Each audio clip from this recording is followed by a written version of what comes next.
how would you describe the arc of your emotions and thoughts from the day he was assassinated until today?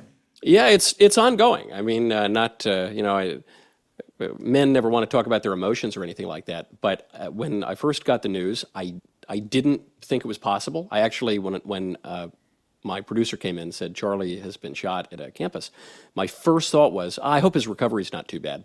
I hope, I just hope it's, that's tough. That's a tough setback, but okay, hope it's okay. It didn't occur to me that it was possible that he could have been killed. And then when that set in, happily, I didn't see the close-up video. I only saw the far-away video. I'm one of the only people, it seems, who didn't see the close-up video and obviously don't intend to. And then it was a real downer, for a few weeks. Those are the words McCartney used when Lennon was killed. It really messed me up. And at first I thought that it was only because, or mostly because we were pals for a long time.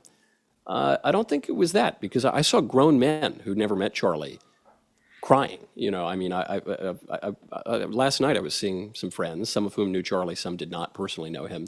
And we were talking about Charlie probably most of the night. I think that the personal friendship is a part of it for sure. I think it represented a fundamental national political trauma. And that is because of what happened, the fact that Charlie didn't hold public office, he wasn't passing bills, he was a debater, he just wanted to talk it out. And he was killed for that. I think that was shocking to a lot of people. And then, of course, the reaction, because the reaction ranged on the left from indifference to celebration. And that was true at all levels. It was true in the media. It was true in elected office. It was true of your normie cousin and classmate from the 10th grade on Facebook. And I think that really shocked a lot of people. And that was compounded by the surveys that came out later, especially by YouGov, that showed that the left is overwhelmingly more likely than the right to support and justify political violence. That was a shock to a lot of people. Maybe it wasn't a total surprise, but it was a shock. And so we're processing those sequential national traumas, and we're not going to get over it anytime soon.